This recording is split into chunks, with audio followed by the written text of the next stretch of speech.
Witajcie telewidzowie w kolejnym dniu na Siargao. My dzisiaj zaczynamy dzień od śniadania. Jajówka będzie. Pospaliśmy trochę, no plan był, że wstajemy o 7, a jest już 10. Dzisiaj czeka nas kolejny transfer do innego pokoju. Często mamy takie historie z tymi pokojami, że moglibyśmy samą książkę napisać o pokojach. Albo jak zmieniać pokoje w tropikach. Oj, to już drugi tutaj jest raz, ale teraz tym razem przenosimy się do pokoju, w którym będziemy mogli zostać przez kolejne, chyba już 4 ostatnie dni tutaj, coś mi się wydaje. Także dobra opcja. No, a spójrzcie tutaj, ile wody wypiliśmy. Cały baniak, to jest chyba 20 litrów, coś mi się wydaje. I no i zostało tyle przez 2 dni. Także nawadniamy się. W ogóle dzisiaj rano ja poszłam przedłużyć ten pokój. Wczoraj szukaliśmy tej pani, ale jej nie zastaliśmy. No i pierwszy raz jak poszłam, to mówi, że jest pokój, że możemy tam się przenieść do niedzieli. Ja przychodzę do pokoju, a Marcin pyta, za ile? Ja mówię, nie zapytała. No dobra, i tak się stoję, mówię, no dobra, nie powie nam za dużo, nie? No i idę jeszcze raz do niej. I mówi tak, że normalnie za 3000 peso, to jest 2 razy więcej, ponad 2 razy więcej niż płaciliśmy, ale później mówi, nie, ale wam dam promocję, ten discount za 1500, no czyli za tą cenę w sumie, co też bukowaliśmy chyba pierwszej nocy, a teraz te pokoje wszystkie ma tak jakby po 3000 na bookingu już, te, które jej zostały, więc tak się zastanawiamy, który pokój dostaniemy, ale mówi, że jest większy i że jest ok, i że jest większa kuchnia. A jak większa kuchnia, to my się cieszymy. Prawda, kucharzyku? Dokładnie. Co tam? Jajówka już, jaka creamy. Pięknie. Mari, poczekaj, jak spróbujesz. Coś za coś w podróży. Jak chce się dużo latać i dużo zwiedzać, to na śniadanie tylko 2 jajka z ketchupem. Masz wybór, no. Pyszne śniadanie. My już przenieśliśmy nasze graty, no i teraz wszystko jasne, dlaczego pani chciała 3000 zł za ten pokój, bo w tym pokoju może spać 5 osób, 2 duże łóżka i jeszcze jedno piętrowe. 220 zł wychodzi. No dobra cena. Dobra cena, jak za 5 osób, jak jakaś spora rodzina. No i my tak, już jesteśmy. Mamy tutaj jakieś tam nasze rzeczy z lodówki, bo przenosiliśmy. Kuchnia wygląda podobnie. Mówiła, że większa, chyba chodziło ją tylko o tą przestrzeń. No i stół jest właśnie taki dla 5 osób. Ale tak to ten pokój wydaje mi się nawet mniejszy i mniej taki No więcej łóżka, tak. przestrzeni, no. Więcej łóżek i tak tutaj jest mało miejsca, tak to ty byłeś w kuchni. Ja sobie gdzieś tam z tyłu siedziałam, że tak nie widziałam za bardzo co jak, a tutaj tak wszystko na kupie. Poprzestawiamy po swojemu. No może przez to piętrowe łóżko po prostu. Ostatnio zamieniliśmy się na plecaki, żeby nam to lepiej wszystko weszło i żeby było ładniej poukładane i Marika robi porządki i zobaczcie, co znalazła. Pamiętacie jeszcze tego wąsa? Pamiętacie tego przystojniaka z Indii? No, zdziwiłam się, co to jest, a ostatnio wykryli nam podobno nóż gdzieś tam. Ja mówię, że noża nie mam. No i teraz myślałam, bo to było tak zwinięte i pytam się, ty Marcin, a co to jest takie w tym, bo to wyglądało jakby nóż był zapakowany. No mówię, że nie wiem. I otworzyłam. W tym wąsie to się zakochałaś. Jedziemy na naszą kolejną wycieczkę. Tym razem jedziemy do takiego basenu. Ten basen się robi wtedy, kiedy jest odpływ i wtedy można tam pływać, fajne kolory są. Mamy nadzieję, że zdążymy, bo do drugiej, później o drugiej to już jest przypływ i ten basen znika. I jedziemy. I wanna know you'll chase me to the clouds. I can see it in my head. It's better than the others. I know it could be the best. Yeah, I could be your lover. You don't cross my mind 'cause you're living it. If you were all mine, it'd be everything. Baby, let me love you. Yeah, I wanna be your lover. Slow motion falling into your emotion. Don't stop, yeah, you know I'm into it. Just put your hands on my body. Yeah, you already got me. Oh, come take me home. Fall into it, yeah.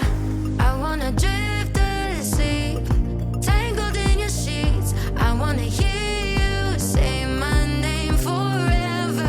Tell me I'm ecstasy, everything you need. I wanna know you chase me. Zatrzymaliśmy się jeszcze raz w tym samym miejscu co wczoraj, na tym lesie palmowym. Marice tak się tutaj spodobało, że rozkłada statyw i będzie sobie zdjęcia pstrykać. Z tobą. Ze mną, no właśnie. Zobaczcie jeszcze raz, jak ten las wygląda. Jak chcecie kupić jakiś kurs filmowania, to przyjedźcie na Filipiny, zobaczcie co tu się dzieje. Zobaczcie.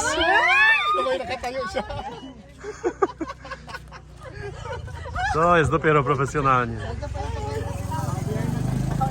My napstrykaliśmy zdjęć, jedziemy teraz dalej, ale jakbyście chcieli takiego latającego drona, bo oni tak siebie nazywają, no to trzeba zapłacić 100 peso, tak powiedział. 7,50 wychodzi. Myślę, że za taniej by to zrobić, Pewnie, jak wrócił taką tak. cenę po prostu. Myślę ile kto chce, to tyle daje, bo 100 to jednak dużo za jego 2 minuty roboty. Ale z tyłu sceneria, za tobą Mari. Przepiękna. Mari prowadziła skuter, zaczęła trzęść kierownicą, ała, zaczęła się drzeć. Pokaż co ci się stało. Coś wpadło i ugryzło ją tutaj. Jest widać, bąbel wychodzi i tu urządliło może jakaś od pszczoła albo I spadło to z tego, tutaj gdzieś na jeszcze na pośladku. Ale była akcja. Ale szczypie. To jechaliśmy tutaj pod, nie wiem, znikąd, co to mogło być? Słodka jadzia. Ta dupa spędzi. Wieprze! Jak osa, jak jakiś rząd. Would you hold me if I told you we can just run away? So come, my darling, let me help you. We can follow the sun and leave the rain for somebody else. Let's help ourselves. Leave our troubles on the shelf. Don't you worry. Dojechaliśmy już do naszego basenu, no ale jak to miejsce turystyczne, pomoc. Oni chcą tutaj 60 peso od osoby. Mamy już nasz rachunek, mamy też bilety i pan powiedział, bo zapytałem, czy Filipińczycy płacą tyle samo. Mówi, że tak. Parkujemy jeszcze na skuter przy samym wejściu za 20 peso, czyli złoty 50 i idziemy, bo nie mamy za wiele czasu. Jesteśmy już na tej plaży i tam trzeba przejść do tego basenu. Ale zobaczcie jakie fale. To są surferskie fale. O, tam punkt do robienia sobie zdjęć Marii, zobacz. Piękna plaża i w fajnym miejscu ten basen jest zrobiony. Aczkolwiek on się sam zrobił, nikt go nie wymyślił sobie. I tak wygląda ta plaża. I żeby dojść do tego basenu trzeba iść wodą. Dlatego jak jest odpływ, to można to zrobić, a jak jest przypływ, to się nie da. Żeby dojść, to ta woda jest tak po kolana. To trzeba naprawdę uważać, bo tutaj pół godziny już nie będzie jak wyjść, jak już przychodzi ta woda. Tutaj już jest płyciej, woda po kostki, ale ta woda tak płynie, jakby był już przypływ. Pewnie za wiele czasu nie będziemy mieli, bo oni powiedzieli, że o 2:00 to już taka końcówka, a jest 1:30. My się szybko przebraliśmy, teraz chodzimy, bo widać ta woda już coraz mocniej tutaj płynie. Najgorsze jest to w tym, że zaczęło teraz padać. I nie wiem, czy nie będziemy musieli się za chwilę zwijać, bo nie mamy takiej torby przeciwdeszczowej. Marcin przemieszcza się z plecakiem, bo zaczęło padać. I tak, no, skały są mega ostre, więc polecamy tu wziąć buty. I tutaj przed chwilą przyszły takie fale, że po prostu tutaj jak dużo ludzi się działo, to wszyscy płynęli z prądem i nie można było się zatrzymać. Także tak no dosyć niebezpiecznie moim zdaniem tutaj. Można się tylko pokaleczyć. Więc myślę, że warto przyjechać raczej rano niż po południu. Schowaliśmy nasz plecak pod skałkami, ale już tak się rozpadało. Nie wiem, czy coś z tego będzie. To się tak łatwo nie skończy. Idzie konkretna burza. Zobaczcie, jakie tam chmury widać.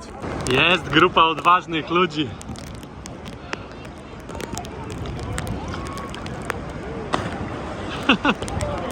O, tam takie nastolatki. Ile te dziewczyny mają?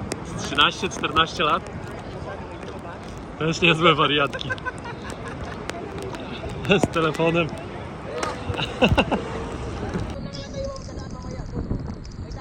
Ale pogoda. Kurczę, tak było ładnie po drodze. Patrzcie, już nic nie widać. O ja.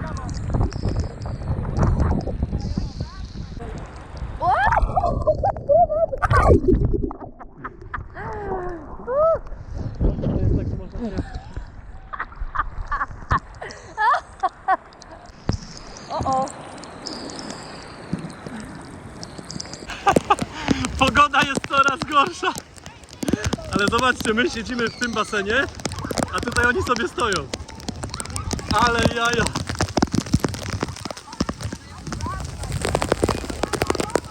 Ale pogoda się schrzaniła. coraz gorzej, tutaj już nic nie widać. Jadzie z basenu tutaj wybiało. Popadało 10-15 minut, pogoda już się nam poprawiła. Mieliśmy już wychodzić, ale nagle przestał deszcz padać, więc zostajemy jeszcze trochę, popływamy. Też woda się trochę uspokoiła teraz znowu. Powiem wam, za bardzo No, było taki moment, że tak wypychało, bo jak się siedzi w tym basenie, to ta woda to i tak uderza. I te fale są tak duże, że jak idą w tą stronę, to normalnie można z tego basenu wypaść. Ja z tego basenu wypadłam i Marcin mnie łapał, próbował mnie, mówi, co ty, no chodź tutaj, daj tą nogę. On mnie trzyma na całego, dobrze ja się trzymałam, nie wiem, no jakiejś skały, no bo inaczej to bym, no gdzieś wypłynęła. No i nie ani Marcin, ani ja nie mogłyśmy zrobić tego, że ja bym skoczyła znowu do tego basenu, także naprawdę, no prąd ogromny. Zobaczcie na te fale tam.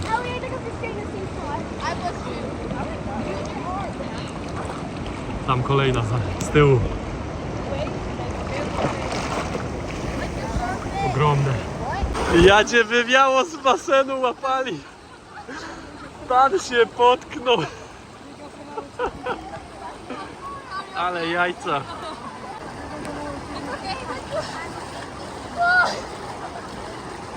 Za lekko. Popływaliśmy z pół godziny w tym basenie, albo i trochę lepiej. No i fajnie było. Trochę emocji z tym deszczem, z tymi falami. Jadzia, polecasz? No to było takie niebezpieczne tak. w pewnym momencie. Ale przyjedźcie trochę wcześniej, bo my przyjechaliśmy trochę późno, już się robi taka wysoka woda. Ale fajnie było, fajnie to widzieć. Nie posnorkowaliśmy, więc nie wiem, czy coś jest do oglądania, ale tutaj stoją panowie, wypożyczają maski, więc myślę, że może coś tam można pooglądać. Ale prądy naprawdę są takie, że No i ciężko się utrzymać. słyszeliśmy, że od 10 można tutaj przychodzić, więc jak możecie, to przyjedźcie wcześniej. Wyszliśmy już na plażę, Jadzia trochę się ociąga, ja wyszedłem wcześniej, żeby dronem polatać, ale te chmury wyglądają jak te przed chwilą, które dały nam tyle deszczu. Więc chwilę poczekam, bo nie wiem, czy jest sens startować, bo one już są nade mną. Zobaczcie, szaruwa. Jadzia, znowu chmury!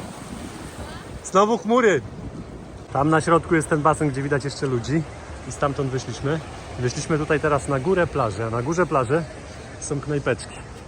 I Marika uwielbia kokosy po samui, bo na samui tak polubiła, więc bierzemy kokosa za 60 peso. I zimne, najważniejsze. Ale orzeźwiające. Bardzo dobre. Tak, ale podobne do tych, co piliśmy w Rio za pierwszym razem. I to jest ten smak, przez który myślę, że nie smakowało mi kokosy. Jest całkowicie inny niż w Tajlandii. Nie pamiętam tego w Rio. No to był mój pierwszy kokos, dlatego pamiętam.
Warto odwiedzić to miejsce, nie tylko dla basenów, ale też dla plaży, która jest dosyć szeroka. Jest miejsce, nie ma dużo ludzi. Może nie popływacie tutaj za dużo, bo są kamieniem, ale można też tutaj, widzę, ludzie siedzą w takich mini basenikach. Także tak na relaks. Jest też to tutaj do zjedzenia, sporo knajpek, można wypić kokosa. Moim zdaniem to jedna z lepszych plaż, które tutaj widzieliśmy na Siargao. A tych knajpeczek jest tutaj z 5-6. Jakieś przekąski można dostać. No i mają zimne kokosy, bo nie wszędzie mają zimne kokosy. A zimne kokosy robią robotę, a my już właśnie wypiliśmy nasze. Tutaj w sporo miejscach sprzedają taki przysmak z tapioki. Najpierw ścierają tapiokę, później ją suszą, smażą na głębokim oleju i dodają jakieś dodatki, jak do naleśników czekoladę, mleczko skondensowane. No i można to spotkać w wielu miejscach. Tutaj pani też ma. Oczywiście smażone banany, grillowane. Stoimy 10 minut, szukamy kluczyk, a się okazało, że zostawiliśmy i pan, który pilnuje tutaj na parkingu, wziął go i schował. Aj, Martino. No mi się wydaje, że to ty. Nie, to ty otwierałeś schowek, bo jeszcze ja bym go schowała. Tutaj ja parkowałam, to otwierałeś schowek. Jak my tutaj przyjechaliśmy, to były 2 wolne miejsca na skutery. Teraz nikogo nie ma. No bo z tego co słyszeliśmy, o 15 godzinie już jest woda tak wysoko, że tam za bardzo nie da się pływać w tym basenie, więc i tak nie ma sensu. Ludzie tutaj nie siedzą, bo większość ludzi i tak przyjeżdża tylko po to. Jest część ludzi, która tam sobie jeszcze siedzi, relaksuje się, ale większość to jeździ i zwiedza sobie te punkty. Tak jak my jedziemy na następne właśnie. Ale ta fajna plaża, ty gdybyśmy nie mieli dzisiaj jakiegoś ograniczonego czasu, myślę, że byśmy tutaj Posiedzieli. do zachodu słońca posiedzieli. No fajnie, naprawdę tak relaksacyjnie. No właśnie głodni jesteśmy, ale tutaj też zjeść coś można. Ale jedziemy, może po drodze coś znajdziemy.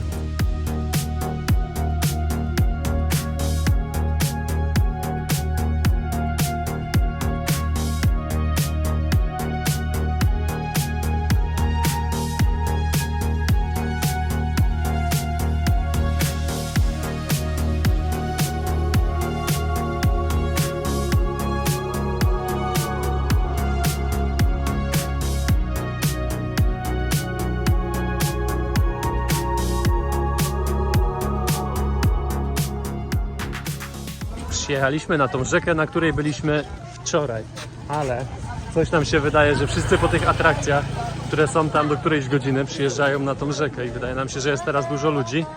Zaraz to obczaimy, bo my nie chcemy po prostu sobie zrobić zdjęcia i tyle, tylko chcielibyśmy normalnie spędzić czas, a jak będzie za dużo ludzi, to... O, już sprawa się rozwiązała. Prawie pusto.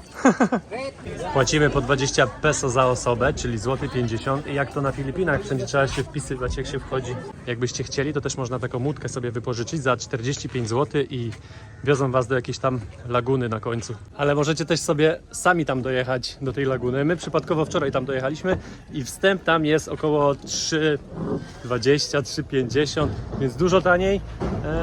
No co to jest, tylko płacicie za tą łódkę, która tam was zawiezie powiedzmy za 10 minut. Ale tutaj sobie coś możecie też jeszcze pozwiedzać, choć tam też fajne tereny. Można jeszcze sobie zdjęcia porobić na takiej tratwie za 20 peso, tyle samo co wejście, czyli złoty 50. O, ktoś już tutaj lata dronem. Na tej rzece jest taka opcja, że można sobie skakać do wody. Tam widzicie, jest taka kładka, decha wysunięta w stronę rzeki. No i na filmach widziałem na YouTubie, że można było skakać też tutaj na takiej linie, się rozbujać i do wody, ale tej liny już tutaj nie ma. No i ogólnie powiem wam, że to lepiej wyglądało na tych filmach. Właśnie ten pan przyszedł do nas i zapytał, czy chcemy kokosa, świeżego kokosa. No i zobaczcie, on się tam wspina na samą górę. Ja cię. Nie no, od samego patrzenia aż mi słabo. Bez butów jeszcze.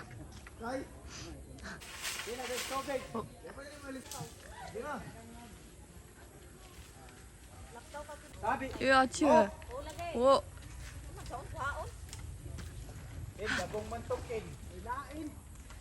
Kręci, żeby spadła cała kiśtek jakby tych kokosów. O, jest jeden.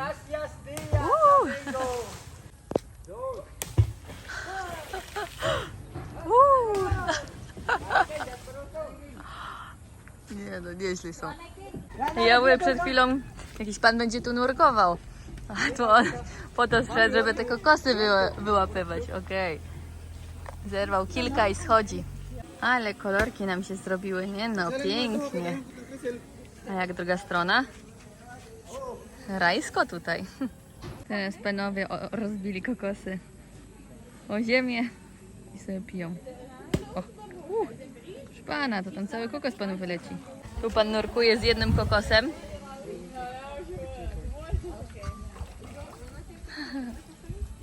Jest już chyba wszystkie tutaj wyłowione.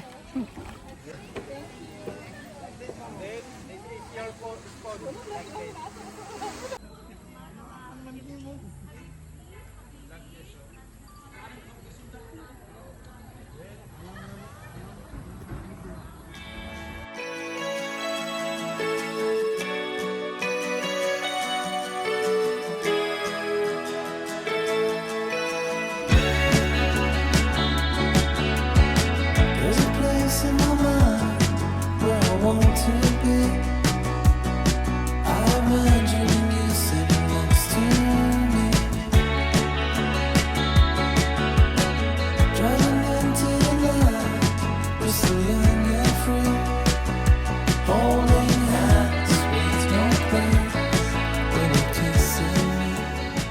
Jak oglądałem filmy z tej rzeki na YouTubie, no to wyglądało dużo lepiej, dużo lepiej. To wyglądało tak, że można było tam spędzić powiedzmy pół dnia, siedzieć, relaksować się, skakać.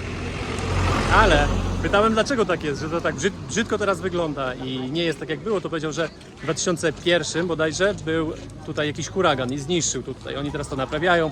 Ta palma, co tam była, co można było skakać, ona jest zniszczona, też już umarła, więc oni jakby musieliby to zrobić od nowa, ale jeszcze tego nie zrobili. Podsumowując, fajne miejsce, przyjechać sobie właśnie o tak na 10-20 minut, polatać dronem, porobić zdjęcia. Witches in a bunch. Ja la la la la. There are 3 witches in a bunch. Ja la la la la la. 3 witches in a bunch. Ja la la la la. Them sit down and organize one man. Bam bam. Podjechaliśmy jeszcze na stację zatankować, bo u nas na wsi sprzedają na butelki i jest sporo drożej. Przyjechaliśmy do marketu na zakupy. Ja właśnie biorę ryż na wagę. Trochę za dużo. Potrzebujemy z pół kilo. I tu jest waga. 200, 300. Ale mam oko, prawie.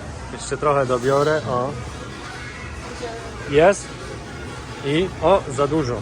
A tutaj chyba nie ma samoobsługi. Wzięliśmy już mięso na mielone i bierzemy jeszcze mięso na spaghetti bolognese, wołowinę. Nam tak posmakowało, że ugotujemy jeszcze jeden garnek. Nie przyjeżdżajcie do supermarketów w okolicach 17-18 godziny. Zobaczcie jakie kolejki. My już stoimy z 15 minut. A to jeszcze za nami jest.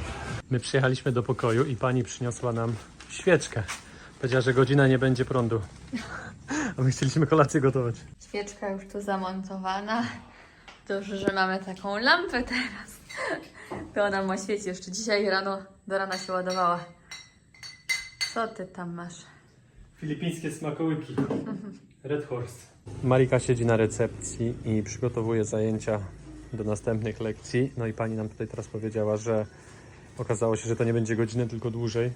Bo gdzieś tam w innym mieście teraz naprawiają i dopiero tutaj przyjadą, więc ona nawet nie może powiedzieć, ile to zajmie. No właśnie, a tu i bateria się rozładowuje w laptopie i Wi-Fi nie ma, trzeba też z SIM-karty pracować. Zawsze coś. Zawsze coś. Filipiny są pełne niespodzianek.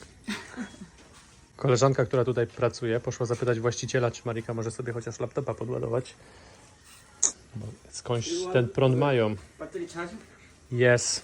Mari ma szczęście w sumie i to niezłe, bo 15 minut przed zajęciami wróciło światło, raczej prąd.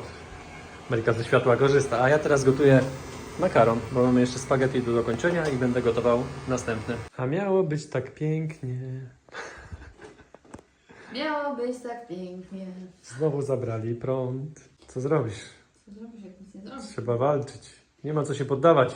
Jest internet doładowany, jest lampa. Dobro oświetlenie jest. Laptop naładowany? No z tym gorzej. Ale na jedne zajęcia powinno starczyć. Marii skończyła pierwsze zajęcia, ja odgrzałem nasze spaghetti. Chyba przesadziłaś tym pieprzem. Ja mam taką porcję amerykańską, zobaczcie. Wystaje ponad kubełek, raczej miskę. No i biorę się za gotowanie następnego. Garnek już czysty. Tutaj mam prawie kilogram wołowiny, 980 gram.